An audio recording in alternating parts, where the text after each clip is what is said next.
Hello, my name is David Willets, and welcome to Silverlining. You or someone you're concerned about may have experienced a significant loss. Personal loss is what creates in us the emotion we call grief. Grief is normal and, in fact, necessary to the healing of deep, painful wounds caused by loss. Grief delivers a number of different physical and emotional symptoms, but it's important to know that as your fingerprint is unique to you, so will be the way you feel and your actions during your grieving journey. While emotional dynamics emerge when we grieve beyond the tears that you shed, you may also experience continual tiredness, disruption in eating, sleeping, and exercise routines. You may lack concentration, motivation, and even experience disorientation. A tsunami of grief can sweep away the things you are most passionate about in life. Now, you may be thinking, do I have to grieve my loss? Yes, in fact, you will grieve your loss. You may suppress or ignore your grief, but it won't just go away. It will bubble to the surface of your life in ways that will compound your pain and eventually inflict pain on innocent people around you. Everyone knows a person who is continually negative and angry.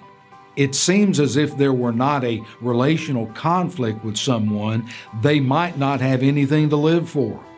If conflict doesn't exist, one is created. What a terrible way to live. What's going on with that person? Well, there may be physical issues with them that affects the way they relate due to pain or the negative side effects of medication. But frankly, that's probably not the case. Anger, bitterness, and resentment are tormentors of the mind.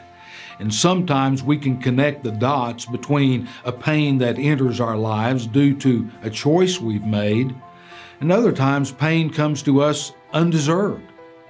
The loss of someone or something significant to us spans the spectrum of deserved and undeserved emotional pain. Unless that loss is addressed through a healthy process of grief, we will to some degree or another become that negative, angry person. The grieving process is therapy for the mind and the soul. The grief journey, however, is not smooth and tidy.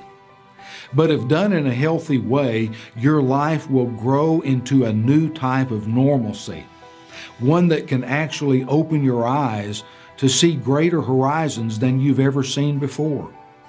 That's the silver lining of your storm. Now, what gives me the right to coach you through the journey of grief? Well, along with my training and education in pastoral care and counseling over the past 35 plus years, I have served with real people in real life settings.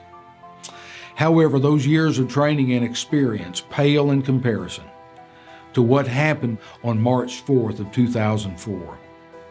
It was a Thursday evening around 7 p.m. when I received news that a storm of massive proportions had just entered my life.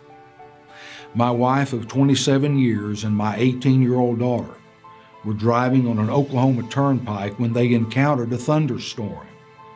The car they were driving hydroplaned and slid sideways into the lane of opposing traffic. A vehicle immediately hit them, instantly killing my wife. My daughter died on the way to the hospital.